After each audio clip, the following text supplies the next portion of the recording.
All right, what's up, everybody? Hey, welcome to Crossing the Streams, where we Hey, what's answer the going on, you universal guys? question: What should I binge watch next? I just watched something, and now I got to watch something else.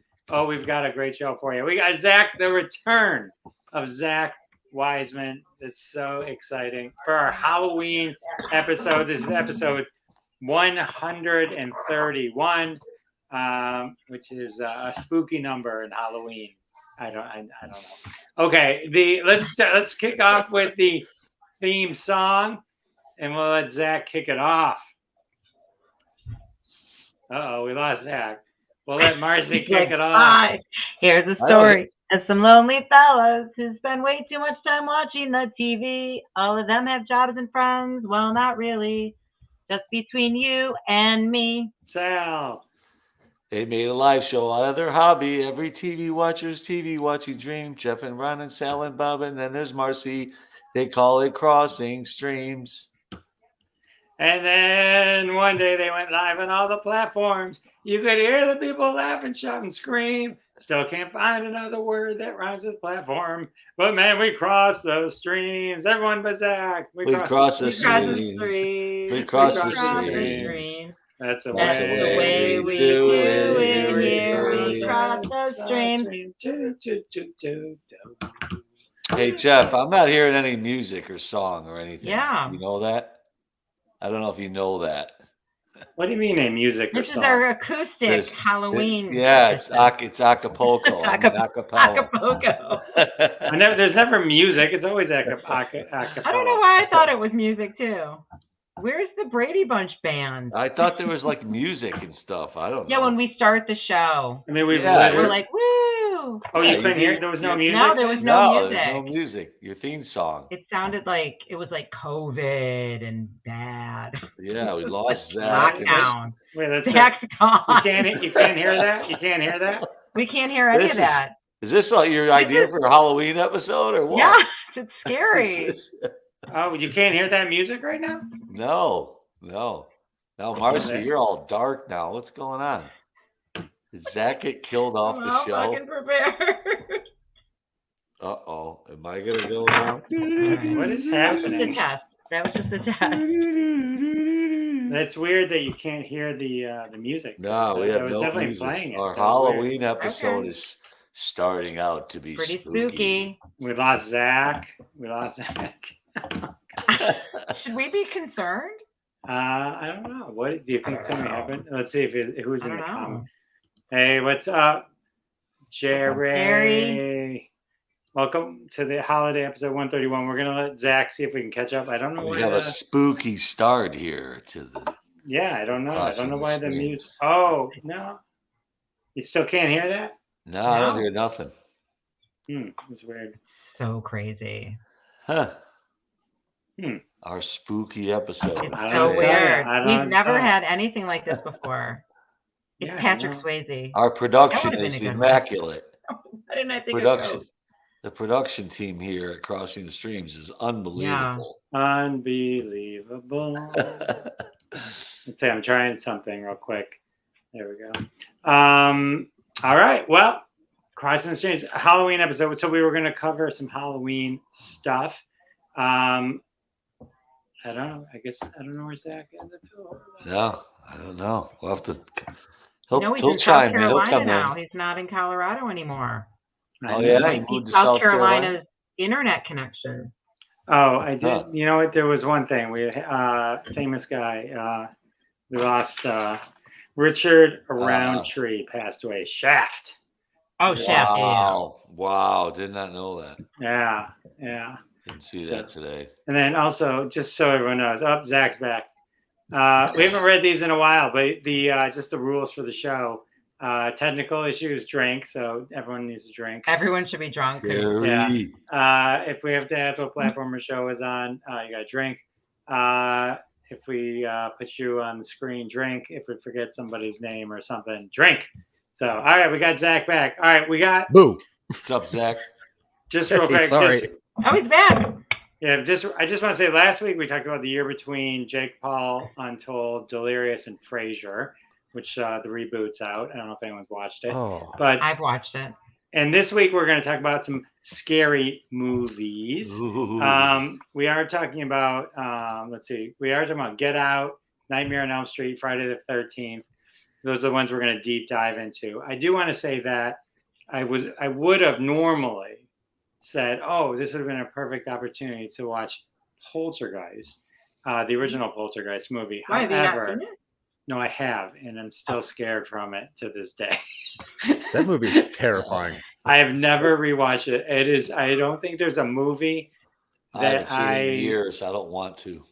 I can't. The scene where he gets eaten by the tree, the scene where the clown is under the bed, the scene It's all the where little boy. Do you see yourself as being him? The Well, scene all the where little boy. he's eating the chicken and the maggots and ripping his face off. Well, when I found out that, like, in that pool scene, they used actual human skeletons and didn't tell the actors that, I was like, oh my God, I can't Wow. watch it. Like, that movie's too scary. And Coach is in it, and that's upsetting because I love Coach. That movie's so scary. Is that Craig T. Nelson? Is that his name? Yeah. Yeah. It's a great movie. I've seen it many times. Caroline! Go into the light. And then she died tragically. It was, The mom crawling the wall. I saw it in the theater. I watched it over and over and over again on TV. What's the first Wait, was Halloween it- movie you guys ever saw, or first scary movie you guys ever saw in your life? the only one I can remember is Poltergeist. I was never a big scary movie person. Me neither. Probably Poltergeist for me too. Yeah, Poltergeist might have been the real one in the theater with the family. And then I remember seeing the sequels to Poltergeist, which were never, at least two, which were never, Is 2 the one where he drinks that worm, but it has the old man's face on it? Or is that the first one, like the tequila worm? Urban Which Cowboy Poltergeist- is the only one I remember with the tequila worm. It's like the worm in the bottle, but it had like the old man's face on the worm. I think that might have been the first one. I'm not really what sure. was the one with the preacher? And then one of them, Maybe the Carol, second one. one of them, the Caroline. daughter died during the movie. And then one of the Yeah. other kids was, one of the other daughters was murdered as well, tragically. Oh, I think yeah. there were like Oof. multiple people that were killed that were. Yeah. I heard also Polter- like Steven Spielberg like quietly directed that movie. Oh, I did not know that. Like apparently he was on set all the time and the actors didn't really like the director. I forget their name. But apparently like Spielberg was there all the time and like people just started listening to what he was saying instead of the actual director, which there's a lot of lore behind that movie. I should have Wow. watched that movie. Like I said, it was Right too on. scary. It is too scary. And I think I had a clown like that clown. Ew. I mean, like it was, but that to me is That like, ruined clowns for everyone but my grandmother. My grandmother Yeah. was like, I still love them. And I was like, So, like the first horror movie that I remember like really just watching and being terrified. Unfortunately, like when I was 15, I worked at Blockbuster Video Jerry's right. illegally, and the people that worked there were like every night they would like give me like 3 movies. So like you got to watch this. And it's like Godfather, like all these like major movies that people should just watch. And one time they gave me a movie called Serpent and the Rainbow, and that movie was so terrifying to me. It was the first time I've ever seen like castration in a movie, was it, like, in and that Africa or really. something? What's that? Where did it take place? In Africa or like where? Yeah, it was because it had a lot of voodoo in it, so I Yeah, think that voodoo. it was a part of Africa somewhere, which obviously Okay, doesn't. so I'm doesn't remembering hold the up very same well. movie. But yeah, I think Bill Pullman or something is in it, and it was just terrifying to me. And that was the first time I was like, maybe I don't like horror movies. I'm not really sure. I think I remember seeing Nightmare on Elm Street, Nightmare on Elm Street 2. I think I saw it on a date, like we were at someone's house on VHS. I thought that was the move. Scare her into. Bring a VHS to someone's house. That is a solid move. I remember 100% seeing Nightmare on Elm Street in the movie theater with my best friend, and we were scared shitless when that movie ended. Yeah. We got me picked too. up. We were scared. It was a bad night. No Yeah. one slept. Freddy Yeah, the Krueger made sure we stayed awake all night long that night. Yeah. Well, that let's was- talk. Let's talk about Nightmare. on Let's Elm talk Street. about it. Let's talk about it. So it was interesting. So I rewatched it.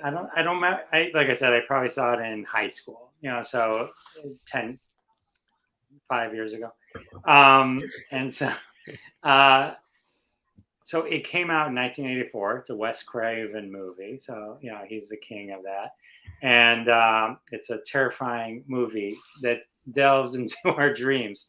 Anyway, it's the movie that introduced us to Freddy Krueger, just like Donkey Kong introduced us to Mario.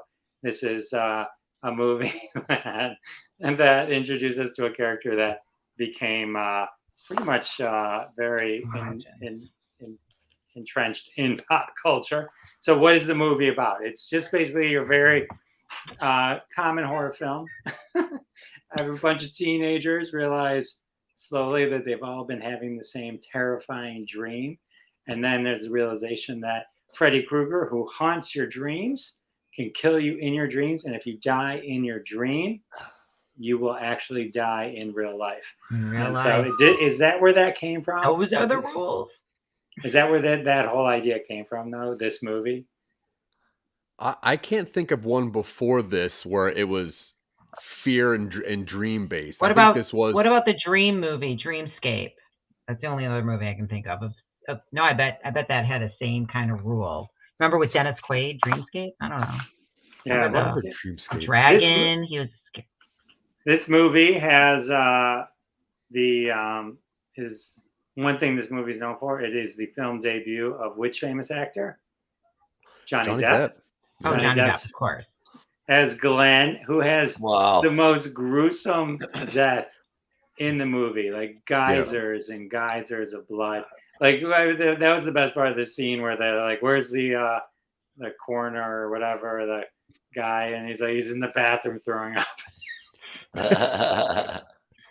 That scene was so crazy. Like 500 gallons of blood just being just shot hitting straight the ceiling. up. Cool. Every bit of the ceiling was red. I know, that was really cool. Great movie. It was a good movie. I loved it. I was 13. Yeah. It's funny because, you watch something and sometimes the thing that took you out of the movie for a second or that dated the movie for a second was the Johnny Depp scenes where he's sitting there with this crazy TV, which would have been cutting edge TV at the time. And these weird, the technology gives it away that this is an old movie.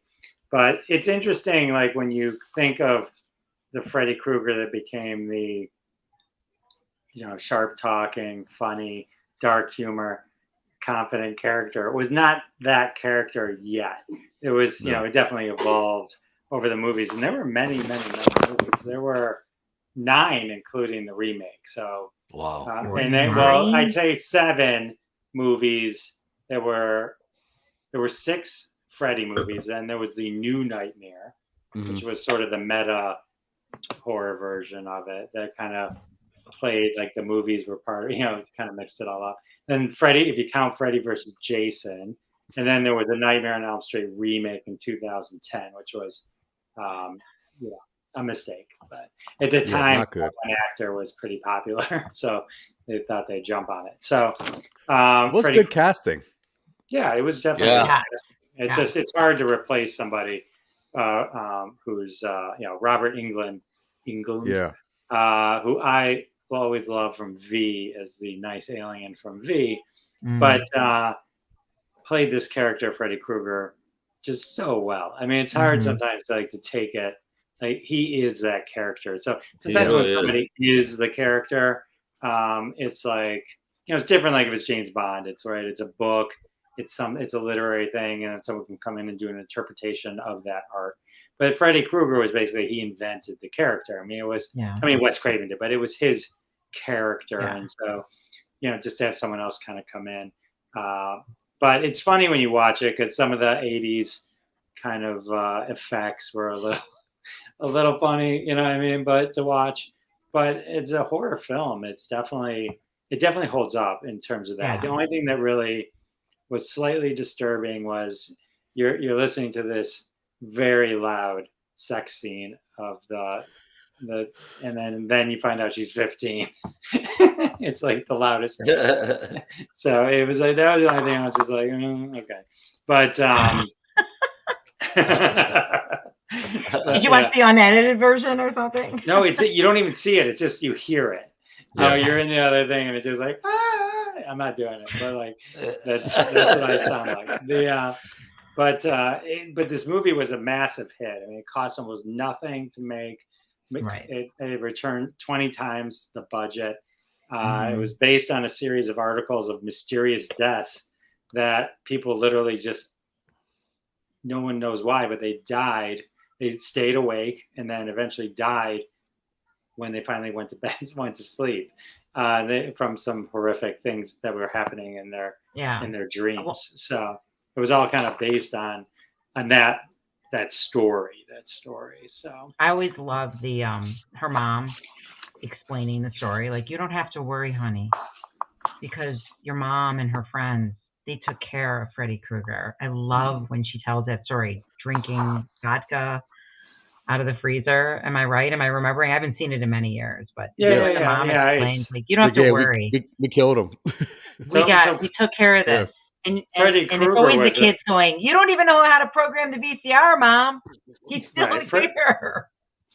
Freddy Krueger was a child murderer, and he got off. The story that is told is that he got off because there was some document, some search Caesar wasn't signed.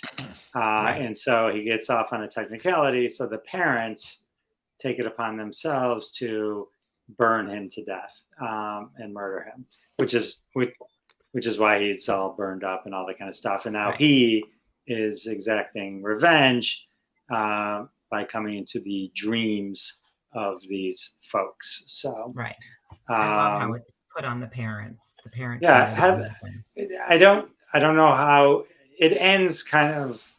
It ends by reversing everything and then kind of not. Right. At when the car same drives time. away. Right. And then the mom kind of gets killed again. Right. So, it's sort of an ambiguous ending, which I guess opens it up to its many sequels. Yeah. And then Charles Fleischer is in it, the voice of Roger Rabbit. He plays one of the dream doctors. John Saxon is the father. The mom is Ronay Blackley that you mentioned. So not many other huge names that I could see other than Johnny Depp, who I believe at one point married Amber Heard. But that's what he's famous for. But yeah, I mean, I think this is like one of those classic things. It was classic. It is a classic. Classic. And it's gruesome and it's scary. It's probably the best one. It does. It definitely holds up. Yeah. It was worth the rerun, and it's only an hour and a half. Wow, I didn't know that. Wow. You got like a tight 90. By the way, that should be a big part of tonight's show is how long is all of our stuff? Because I think mine is probably an hour and a half too. Well, back then, I think they had to make movies that long. If you remember, like back then, that's like when Gandhi came out, it was 3 hours. That's an anomaly. There were intermissions. No, but now the 3-hour movie comes out now. There's no intermissions. Yeah, right. Unless Tarantino makes it. Don't drink any water. Yeah, Nightmare. It's one of the most interesting horror movies because like Jaws, obviously terrifying, but as like a normal person, it's like, all right, well, if you're scared of sharks, stay out of the water. Most horror movies, you have the element of like where you can just be away from it, but you have to go to sleep. You have to at some point, and the longer that you wait to go to sleep, the crazier that like you start thinking and you start reacting. That's fair. And that's why that was so scary to me, because like, say you do stay up for like 2 days, you start hallucinating, and then before you go to sleep, you start like really, acting kind of weird, and your body doesn't work right, and things are crazy. But then the second you go to sleep, Freddy's there. So what are you gonna do? That I think that's why that movie has stuck for me for so long, because it's inevitable. It's like drinking water or eating food. You have to sleep. So if he wants you, he's going to get you. Yeah. 1, 2. Gotta Freddy's sleep. coming for you. Freddy's coming 4. for you. Better lock your door. It was good. I remember seeing it and just being so scared. Yeah, it was My just like girlfriend and I, we were it's just under. a great premise. We were just under our seats. Terrifying. Such a I great believe it's based. Is it? I can't remember which one came first, but was this movie based on the Will Smith Fresh Prince song? Oh, of course, yeah. I just recently saw an interview with Wes Craven where apparently he was working on the crew of Halloween. Like his job was to go around and collect all of the leaves from the ground because they filmed in California or something, but they had to make it look like middle America fall. So they only had like 30 bags of leaves they would just throw out. And then once the scene was over, apparently Robert Englund was part of the crew that went around to like just pick up leaves and bring them to the next thing. But yeah, he's been in and around all of the most important horror movies. True. Wow. Amazing. All right. Let's go from one classic to another. Let's talk about Friday the 13th. Yes. Okay. Nice. So I'm a huge fan of Nightmare on Elm Street. I saw it probably the day it came out. And Friday the 13th, up until last night, I had never seen in my life. Wow. And I have always been like, every time I've seen Jason with the mask, I'm just like, you've never seen that movie. Don't let anyone know you've never seen that movie.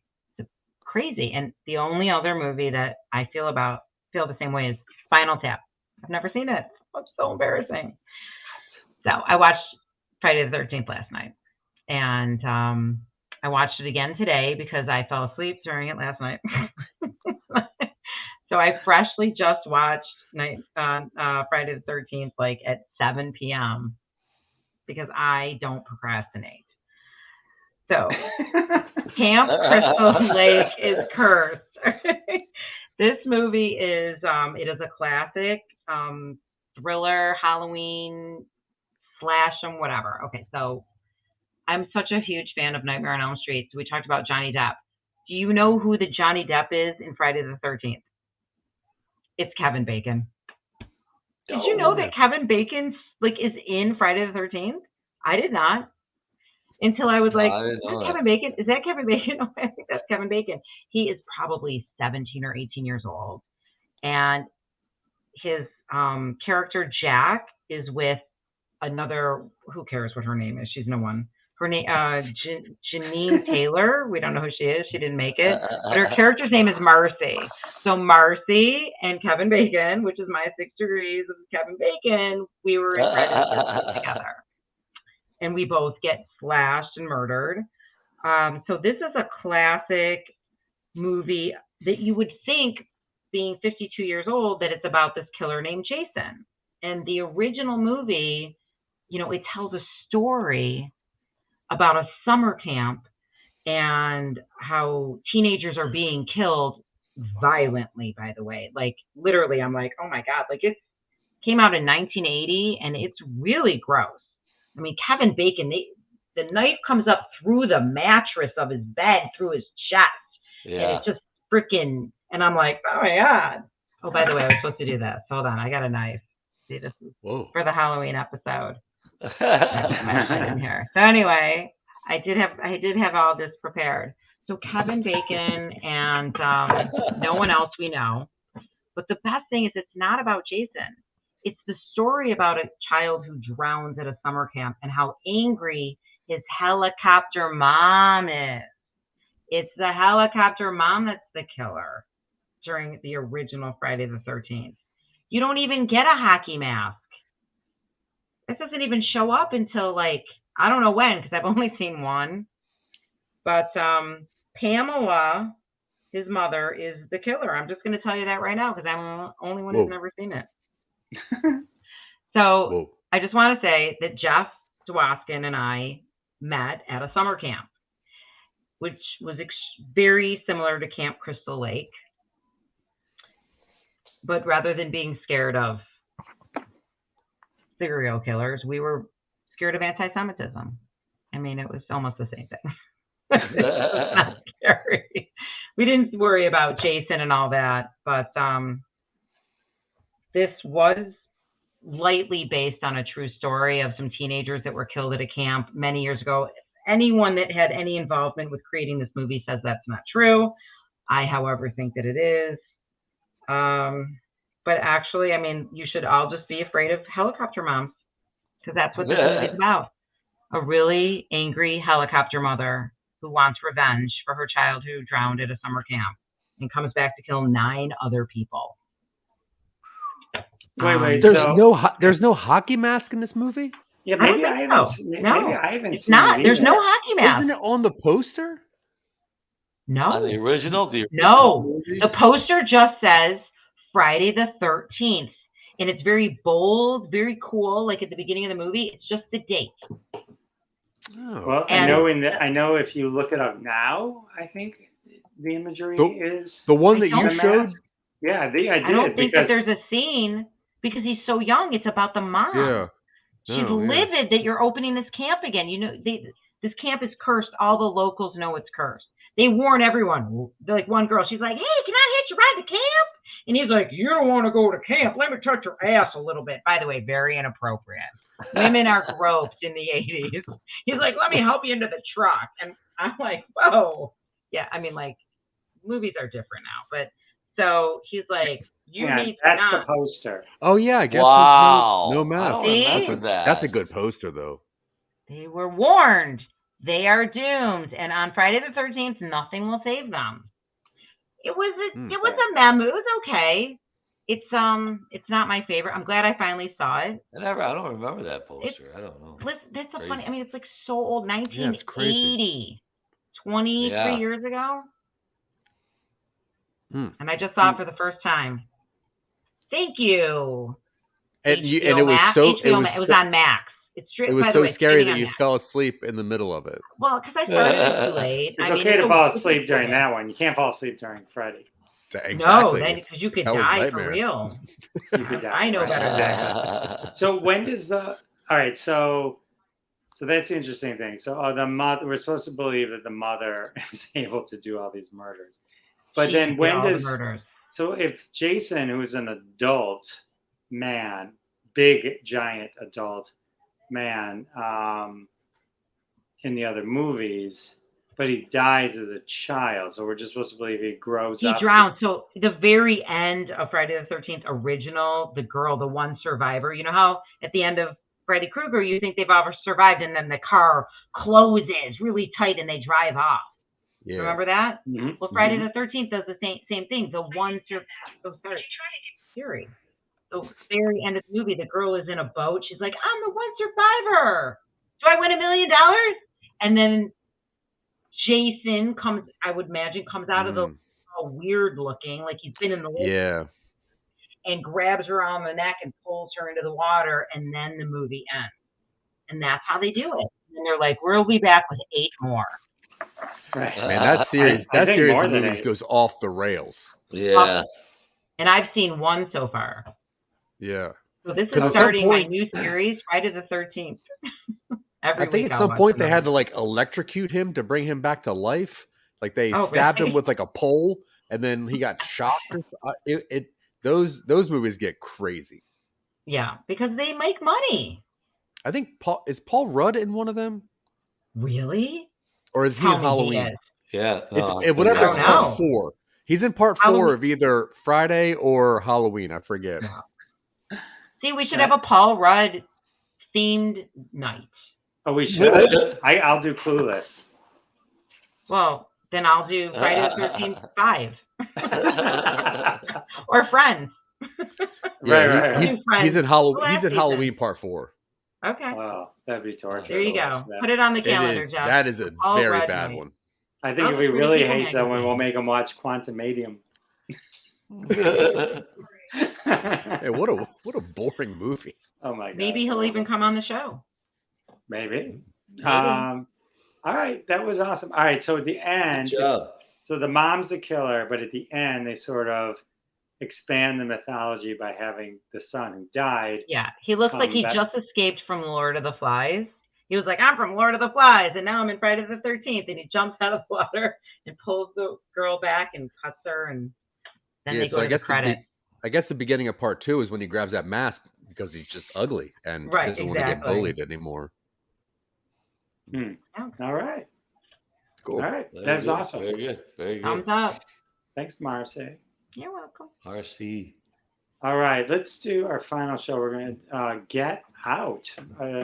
This is a modern day classic. Sal and Zach watched it, but Zach, kick us off. All right.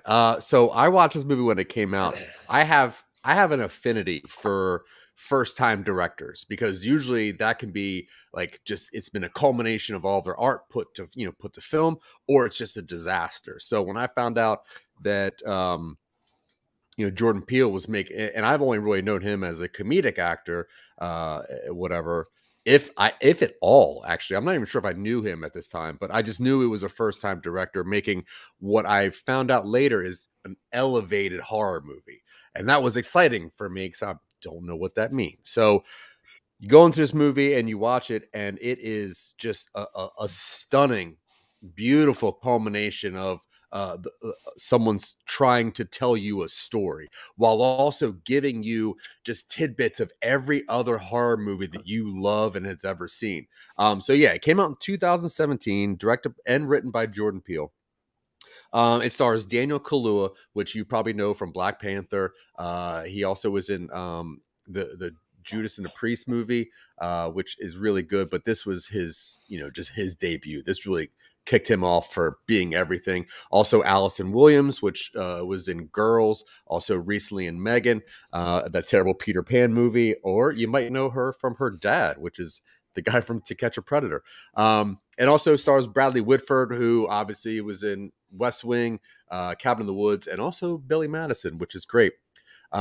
And to summarize what this movie is about, Allison, who, like I said, Allison Williams, she plays Rose Armitage, which in itself is a Lovecraft reference. The name Armitage was actually created by Lovecraft for one of his movies. So it goes way back in racist history, which is great. Now, Rose is taking her boyfriend, Chris, to meet her parents for the first time. And he's a bit uneasy about how they're going to treat him, being they're white and he's black. And he doesn't think they know that he's black. And as someone who's not black, I don't know what that is. But it really puts Chris off. However, his parents turn out to be unfazed and everything seems to be going fine. Chris then starts to notice some weird behavioral traits with the African-American staff at the house. And the Armitage throw a huge party, and Chris ends up in some awkward conversations with some guests. Now, initially, he puts down the racial differences, but then the guests and the Armitages motives start to appear more sinister. Chris decides it is time to get out. Now, this movie, the first time you watch it, it's building intention and building intention and building intention until you understand what the dynamic is. And then you're like, oh my God, this is incredible. And what they're doing, and I guess I'll give it to Sal to talk about what they're doing with this, because it is one of the most baffling and cool examples of modern day horror. It is Invasion of the Body Snatchers, but to a degree. Right. But as a movie fan, you start picking up on little things that Jordan Peele has acquired. There's some scenes like when you meet the gardener, and the gardener just starts running at Chris at full speed, just straight at him, which is terrifying. Because once Chris gets to this party, the only other black people that he finds are working either in the house or in the fields. And he's like, what's going on here? And you're supposed to think that Rose is a good person. She's dating Chris, and they get into like this initial cop interaction, and you see that Rose sticks up for him, and that makes you think that Rose is cool. Until you realize that what she's doing is making sure nobody knows that he's there. She didn't want the cops to let him see his ID. She wanted no record of this. So Rose is devious, but you don't know that till kind of the end. And it is a slow, suspenseful, just churn. Something crazy is going on. Something's crazy going on. And then once that party happens and everyone's like kind of touching Chris and talking to Chris, and it is intense how all that unfolds. It's all always not always. It's also wrapped around hypnosis. The mother who she was in Being John Malkovich, great actor. She has a way to like hypnotize Chris and other people to make what they're about to do happen. And I thought all of that leading up from Chris's trauma with his mom to being in this intense situation and finding out that he's got no help, nobody's on his side. Rose ends up being absolutely terrible. But it is such a beautiful movie with and it's hard to find like the cast member who stands out. You know, there is no Kevin Bacon or Johnny Depp in this movie. Everybody is giving it their all. Everybody. Daniel Kaluuya, his cry acting is some of the most beautiful cry acting I've ever seen. The people that are playing, there's Georgina, who you find out later is Rose's grandmother, but is played by Betty Gabriel. And her acting is so stunning. There's a scene where she starts crying, and I've never seen this amount of water show up in somebody's face before.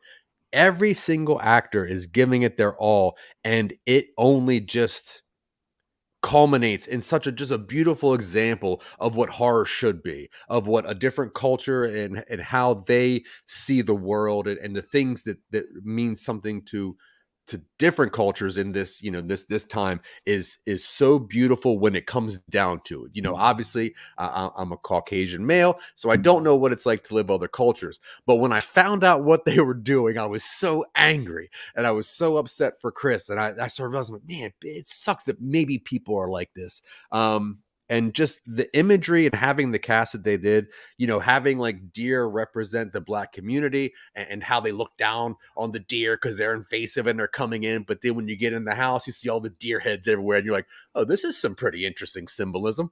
And when you understand that this movie is not just about racism, it is also about classism. It's also about what just wealthy people can do if they really want to do it. And just the idea that it came all from, and I've watched this movie probably 5 times. I try to watch it at least once a year because this movie just baffles me. Every time I see it, I see something new. And what I realized the last time I watched it, which is why when Jeff asked me a horror movie, this was the first one that popped up, because like there's like a through line that the grandfather ran in the Olympics against Jesse Owens, where Jesse Owens, you know, won and then pointed out to Hitler. And that's what made me realize like they're doing all of this because he lost to a Black guy. And then I realized that the gardener is wearing the exact same shoes that Jesse Owens is wearing in that picture. And so you're like, oh, and that's why he's running at nighttime, because he's just trying to get faster with this prospectively new body. And then you realize that everyone who has hats on or wigs had that lobotomy thing and everything. It's such a crazy, cool, interesting movie that deserves at least one rewatch, because once you understand what's happening, then everything else just falls in. Like the way Rose, when you meet them, you know, you take this long shot through their house and it's all just photographs and you find out that Chris is a photographer. But then at the end of the movie, when she thinks Chris is gone, she had taken all those things down and she put trophies up. And what she's watching is the NCAA picks. So she's trying to find the next Black athlete and she's molding her body to be that for that person. This movie is so devastatingly good, and it's upsetting that a lot of other horror movies, modern horror movies, just can't hit this level where it makes you feel something inside of your skin and it kind of makes your bones itch and you're like, you almost don't. It's almost like how Nightmare was for me when I was a child, where it's like, I almost don't want to watch. I got to pause it maybe because this is too intense. But yeah, I think this movie is one of the best movies, especially for a first-time director. It is so brilliant. I mean, he had like a $5 million budget. This thing cleared $300 and something million globally. It is a masterpiece, and it really just skyrocketed. Every single person, except for Bradley Whitford, but every single person is elevated now. Like it's a stunning movie, and it's terrifying, and it's beautiful to see what people can create when they're from different parts of society. I love it. Yeah. What do you think, Sal? You know, he nailed it. I mean, seriously. And you know what's funny is no, seriously. And what's funny is he obviously is very into this movie, and he's seen it 5 times. And it's interesting because as you were describing that movie and your review on it was really good, Zach. By the way, Yeah, it was really good. but one thing I learned was, as you said, it takes you 4 or 5 times to watch this thing to catch everything that's in it. Well, I learned some things listening to you, going, "Oh yeah, okay, no, yeah," that I didn't get when I watched it. But listening to your review just now, I caught some things in there that I remember about the movie, but I didn't put them together. Right, You like know, Sal was like, "Oh, what they were doing was bad." no, but obviously it's very horrible. No, but you know what I mean. Like just some of the things in the movie that I just caught. I know the Jesse Owens' father, the painting on the picture on the wall. I remember that, but I just wasn't tying why he was running in the nighttime. I didn't put 2 and 2 together on that. But I agree. As far as the movie goes, for me, I didn't know what to expect. It just popped up on my Netflix to watch, and I'm like, you know what? And I didn't see the text that you were doing this, Zach. So I watched it last night. One time, my only time I've ever watched it. I don't even remember it in 2017. When I did watch it, and then I started looking up just some reviews on it and some things on it. And you're right, it made $277 million just in this country. Yeah. And then globally, I think it reached like 340 or something like that. Wow. But, and it cost $4.5 million to make, and that's insane. It was very well done. The reason it made that much money is it keeps you in suspense. I almost thought it was like 3 movies inside of one. I really did. Like at first, because there's no really scary parts of the beginning. It's almost like it's a romantic movie between the 2 characters that are kind of just starting to date. Matter of fact, they're only 4 months into their relationship when she takes him to this getaway vacation home that they go into in the burbs. And so at first it's almost like it's going to be a romantic movie or something. Then it gets into almost like you said, Zach, the racial undertones and stuff that were hilarious. Great writing in that. Such cool how he sent a message, but did it in a funny way and not totally over racist way that can be done. So it's just brilliant how he did that. And but that was really cool. And that was almost like a Meet the Parents type of movie for a little bit, in a way, you know. And there was some funny scenes in it, and there was just some, you know, you kind of knew that people were crazy in there, and you're like, and I loved his buddy that he would call that was like a security guard. The TSA guy, yeah. The TSA guy. I'm sorry, the TSA guy. Very, very funny. That dude, I think, stole some scenes in the movie. He was really, really funny. Every time Chris called him, it was just a funny scene. It was comedy in a way. It was obviously right. It was a scary situation for him, and he's on the other line, just kind of making a joke about it. It just worked. It was kind of crazy how that happened. It was just brilliant writing on his part. Yeah. And then at the end, it becomes a horror movie. And so it's like 3 different movies to me. And it was a really good horror movie at the end. Great, you know, it's the horror, it's the killings and things of that nature that you're going to see in a horror movie. Really, really well done. Yeah, man, I as far as I'm concerned, I've only seen it one time. I would see it again. I thought it was a really, really good movie. And I was, like I said, I didn't look up what it made and stuff till after I watched it.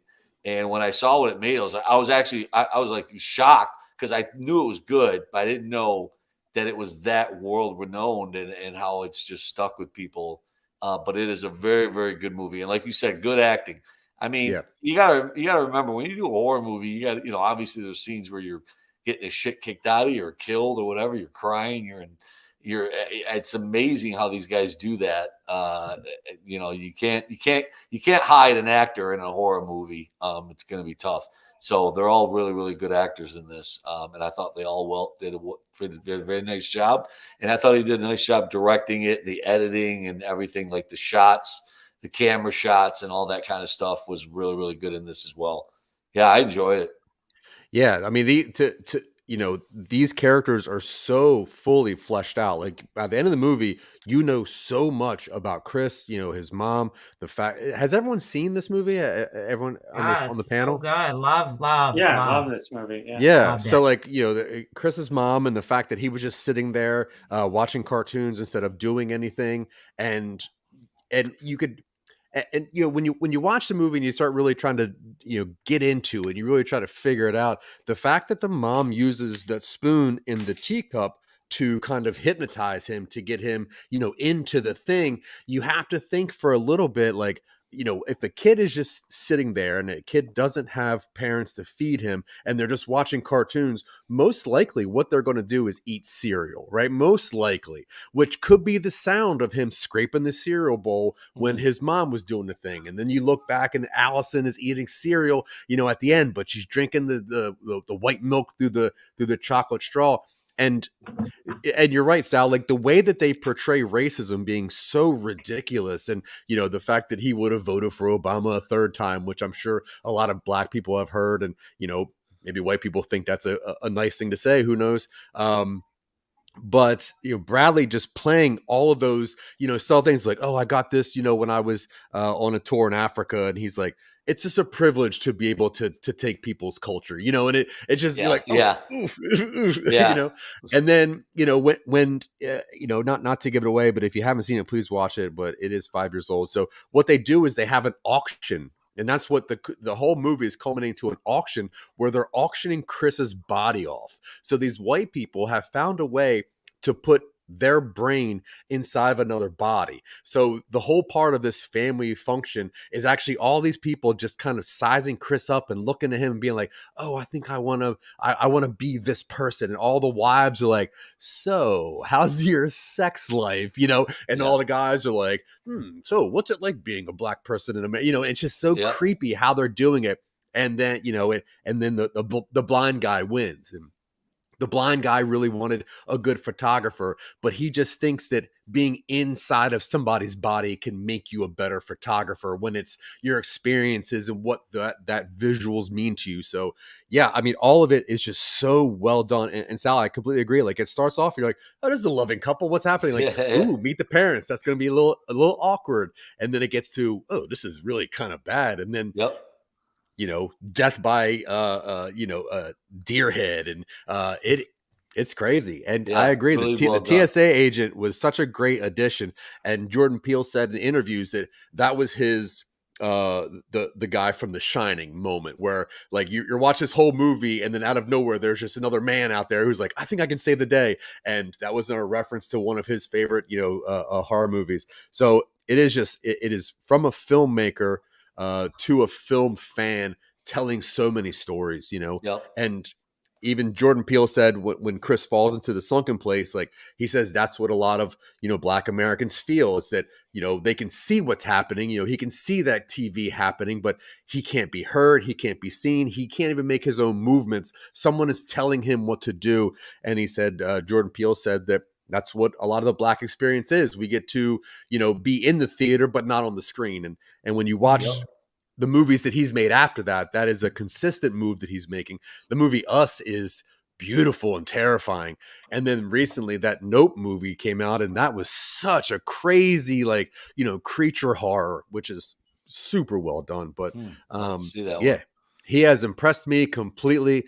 And it's because of his attention to detail in these movies. I love it. Yeah, well, that was a good movie. I agree, man. Definitely. I loved it. I remember seeing it in the theater. I have to watch it again. You made me a better person. You made me want to watch it again. But like when I was listening to Sal talk about, it was a rom-com, and then it was Meet Your Parents, and it's a horror movie. I think what you're supposed to realize is the whole time it was a horror movie. Yeah. You know what I mean? Like it was like, that's the really scary part of it. Correct. Is that realization? That's a good way of saying it. And you see that coming though in the characters, because the characters are starting to act really strange, and you just kind of see what's going on, and you kind of like Zach said, he kind of takes you along this ride. He takes you along this ride, and it's really cool. Very suspenseful. There's some scenes that jump and you get startled, you know. Yeah, Jordan Peele said he got the name from the Eddie Murphy Delirious. I saw that you guys talked about it last week, and it was that whole poltergeist thing where he was saying like, black people go to the movie. It's like, get out. It's like, we got to go. That's funny. Yeah. So he used everything that he himself as being the best horror film creator. I think. As far as elevated horror, which is something that obviously I can't create. Right. I cannot make something like that because my experiences are not like that. But because my experiences aren't like that, and because I know that somehow I'm involved, it makes it even creepier, it doesn't cross the line of being like, well, there's probably not someone in my dreams that's going to kill me, or there's probably not a camper going to murder me. This comes into like, oh my God, like people are just bad people, and it's interesting and it's creepy. I love it. Yeah. It's weird that he's like, 1 minute you're like hypotenuse or whatever it is from Key and Peele. What is this hypotenuse thing? Like, so funny.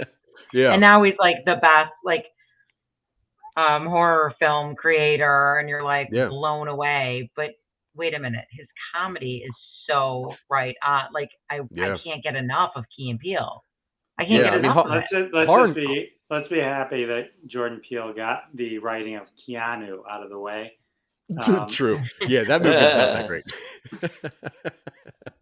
Yeah, but I mean, horror and comedy, like they're very close on the Venn diagram. I mean, when you can put something on screen that makes somebody, it makes them make a noise and it makes their face move around. Comedy and horror are very similar, and it's about timing and catching somebody off guard. And especially nowadays, like there's so much just content being made that isn't good content. It's just content so you can have something on, and there's no attention to detail. There's no character, development. They're just putting things, next Chris Evans movie, just putting things out there. And to see somebody really takes their time, pays attention to what do people want to see and how do I get my story put across in that way? Like Sal said, not without bashing it over your head, but putting it in a way where everyone can consume it and go, oh, okay, I got to pay more attention to my life. And that's the scary thing. Yep. Yeah. All right. Well, this is amazing. I love it. Good show, you guys. Good show. I'm glad we all survived it. I mean, I know. Well, it started out very spooky. It was pretty spooky. My internet's spooky. I mean, like, did no one else bring props? Thanks for bringing that up. I just brought my killer smile. Yeah, I decided to not do blackface for this, so that's good idea. Bad idea, Gene. Too funny. All right, Zach, what are you up to these days in the podcast world? Honestly, don't pay attention to anything with me. You get over there and you watch Classic Conversations, because that is riveting. It is educational, and it really it takes up time. And that's what's important these days. You got to have something to take up your time. So get on over at Classic Conversations. I'm Zack Wiseman. Thank you, Zach. Sal. Thanks, Zach. Janetti's Hole in the Wall Theater, monthly shows. Check out their website, saldemilio.com. Happy Halloween, everybody. Stay safe out there. All right. Everyone stay safe. What else we got? Marcy. I am going to be probably smoking a doob when I wake up in the morning. You guys want to maybe bring me a coffee, and then I'm going to go to work. And, and then it's the weekend is so close where I'm probably going to hit some happy hours. All right. Sounds like you're living the life. What kind of coffee do you have, Marcy? What kind of coffee? Just black, strong coffee. I like my coffee. Starbucks? Strong, what brand? What brand? Oh, McDonald's Keurig. You drink coffee. You drink coffee just black. Just black, strong and black. Like while smoking a doob. Like smoking a doob, yeah. By the way, I'm smoking a doob, black coffee. I don't do sugar, cool. But I definitely do cream. Is it not 1998? I just do cream. I love it. I'm down with that. You just look outside and say, "What's going on?" Thanks, everybody. Take care, you guys. Good to see you. And that has been another episode of Crossing the Streams. Join us every Wednesday at 9:30 p.m. Eastern Time, live on Facebook and YouTube. Follow The Jeff DeWaskin Show on YouTube to be alerted every time we go live with your hosts, Jeff DeWaskin, Ron Lippett, Howard Rosner, Bob Phillips, Sal D'Amelio. We're all in the socials. Follow us, listen to our podcasts. Classic Conversations, and The Sal and Bob Show. Check them all out, and we'll see you next week and every week when we cross more streams right here. See you then.